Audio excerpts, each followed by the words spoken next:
No switchbacks. There's nothing gentle. It's just going straight up. Period. I would say I'm rising 10 feet for every 5 meters. This is vertical. Straight up. Okay, we're leaving behind the tree line and going straight into rocks. Boulders, really. That's the bridge I came over on. And I was pointing up saying that's what I'm about to do.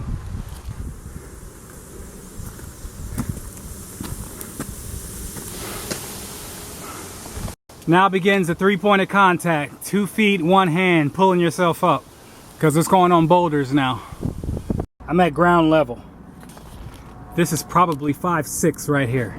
And this is what I got to go off of. If you don't have upper body strength, good luck. I'm going right up here. The good thing about these boulders is once you see where you need to go, you can pick your own path. Because all you're doing is climbing like a kid on a jungle gym. The thing is, this 45, you got a 45-pound anchor pulling you right at your back. So you need both arms, both legs, and you got to stay focused out here.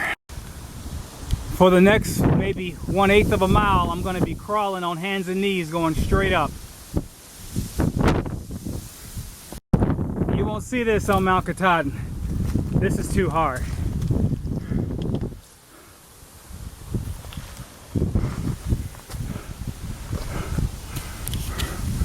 What I do is I just look up, trying to find a white blaze and climb to it.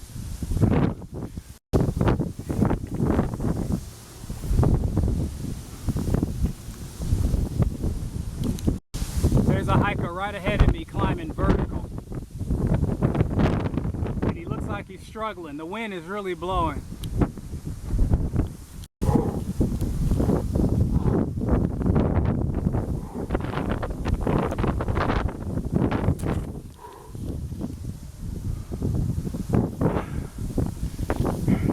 Look at this.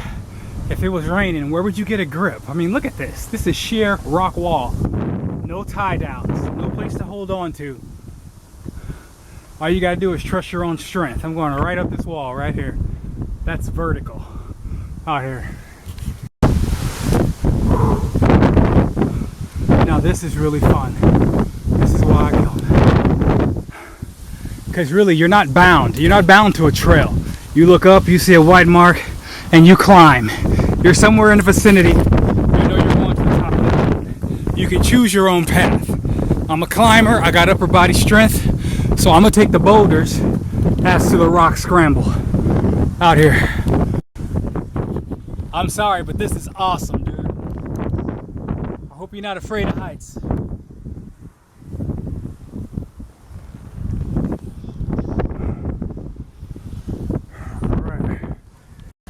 At this point, I'm into the wind, so I have to take my hat off, because if it blows off at this point, it's gone.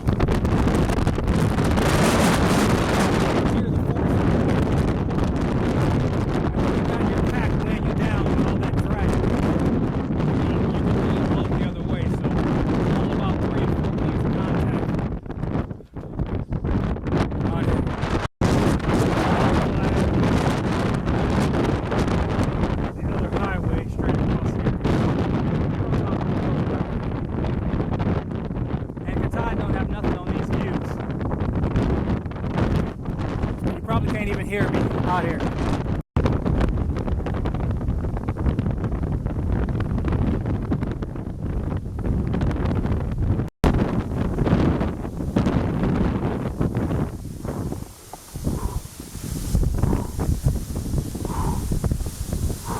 At this point, we're swinging around to the softer side of the mountain and we're picking up the trees again.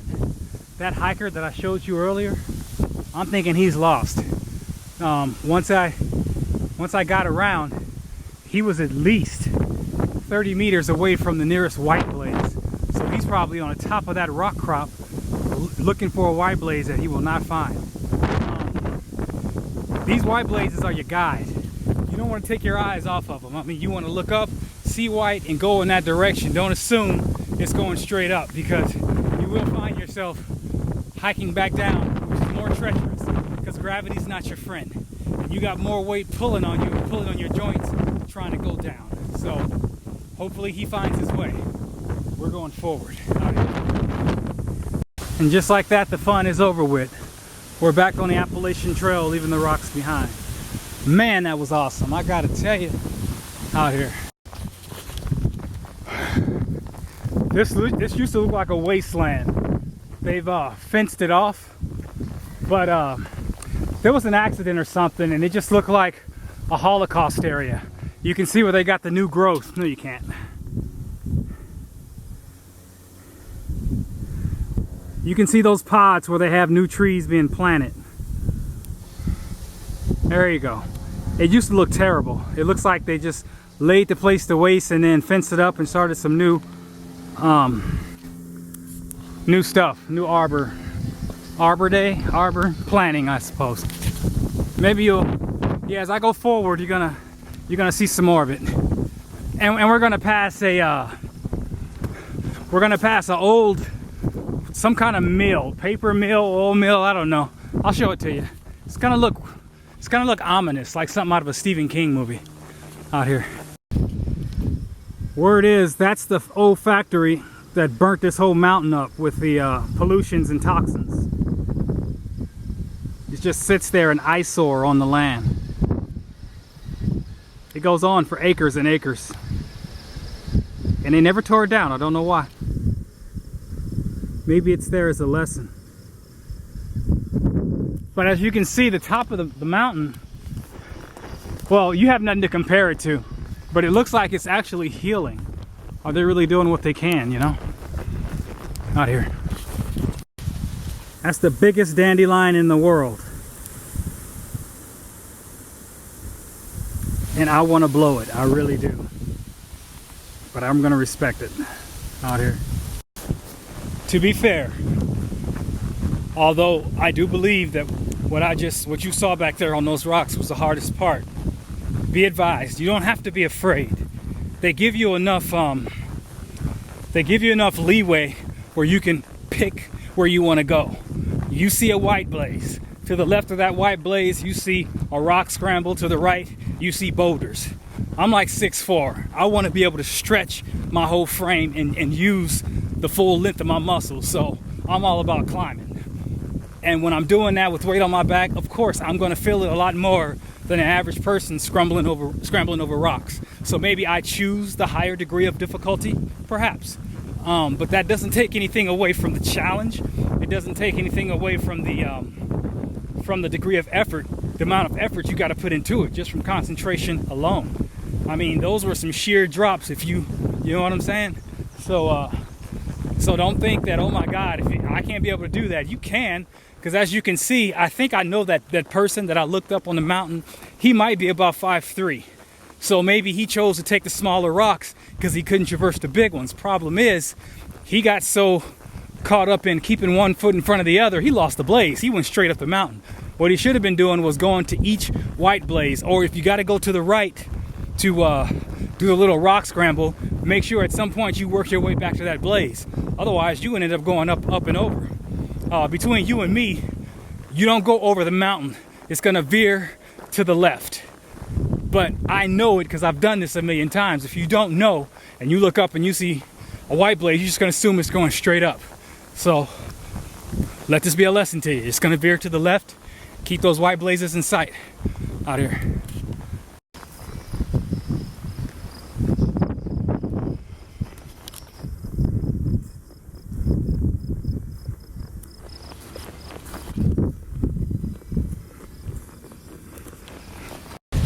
Upon closer inspection, it would appear that this plant is not abandoned at all. I see mounds of coal. I see trucks moving. I see activity. Yeah. Well, like I said, it was word on the street that this factory did the damage. And I think I'm going to be able to show you what I was talking about as we go forward out here. About 15 years ago, even as much as 10 years ago, this looked a lot worse than what it looks now. It looks okay. It looks like it's healing. But what you saw was this. Those little sentinels, those little dried up trees, those stumps. It was like a tree graveyard. And everything around it was black. like you can almost see there. See the like the wasteland? There you go. That's what I saw. But it looks like the green is taking over. Interesting. Anyway, the report said that it was all because of that factory. Yep.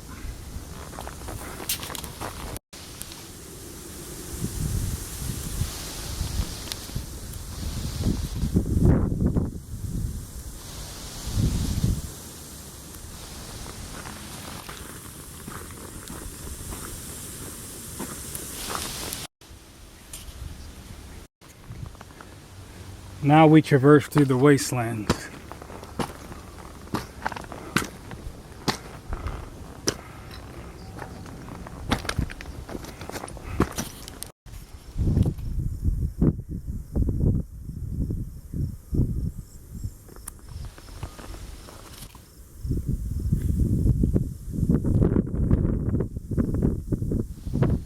For some reason, this reminds me of the Joshua Tree State Park in California.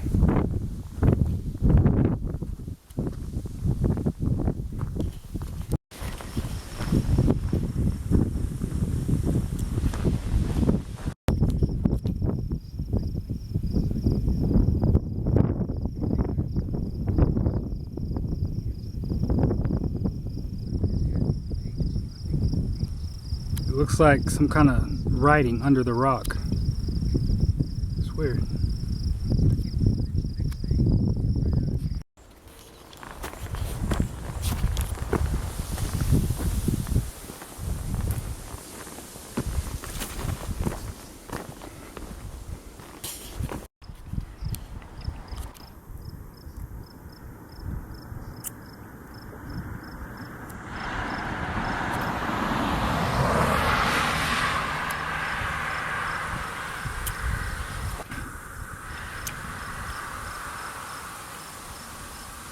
Look at that.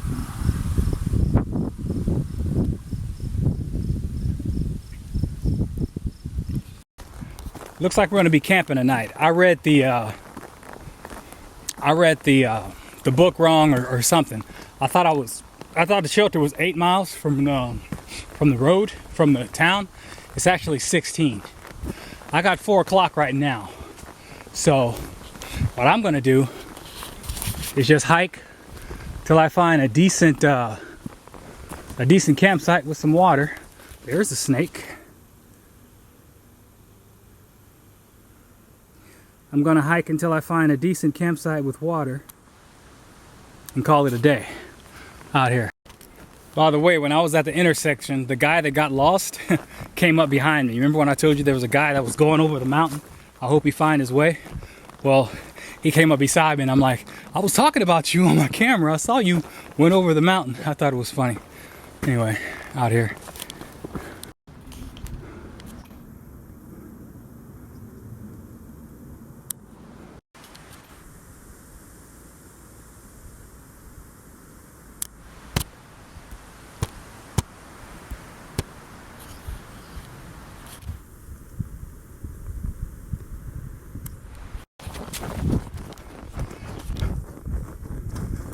I'm just hiking the water.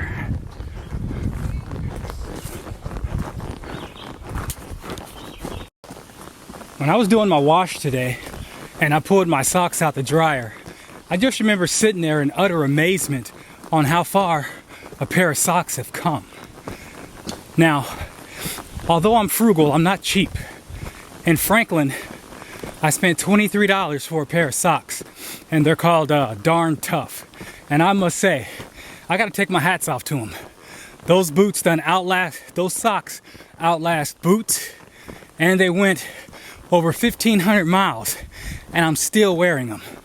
They're not, there was one hole, a little microscopic hole on the top of the foot. I sewed that up 2 weeks ago. No problems. So I gotta say, if you're thinking about some socks, get the ones called Darn Tough. That's written on the toe. And on the leg of the sock, you're gonna see mountains. 2 stitched in mountain patterns. I'm telling you, they're worth the investment. They're the best socks you can buy. And I'll tell you something else. If these socks make it to Maine, it wouldn't surprise me. Because in 2005, I think I bought a pair of socks. They were very expensive. I remember thinking that. Those socks went all the way to Maine. I don't know when I bought them though, but I'm sure it was well before the halfway point. So, like I said, if you're wondering what kind of socks you should get, I'm telling you right there, spend the money. And I mean, you can look at it this way. You're gonna get at least $20, as you were, 20 miles for every dollar spent. The difference in the price is the length of your foot. I wear size 13, so naturally I got a large. I probably spend 25. If you got a smaller foot, then naturally you're gonna spend a little bit cheaper, but I'm telling you, darn tough, those are the socks out here. On a similar note, I found another pair of those socks, although they were a lot smaller, in the hiker's box. And I'm thinking, these people don't know what they're throwing out. So I'm telling you right now, that is a find. Okay, that's some real treasure. If you come across a hiker's box and you see some darn tough socks in there, whether they're your size or not, grab them. You can wear them as footsies. Those things are gonna go the distance out here. It's 6 o'clock and I'm 6 miles away from the shelter. When I realized I made that miscalculation, I had to flick on the nitrous oxide and start moving down this trail. So I put myself there at about 7 o'clock. Let me see, 7:30 at the latest. I don't know how many miles it is. I got to calculate it up later, but it may be another 20 out here.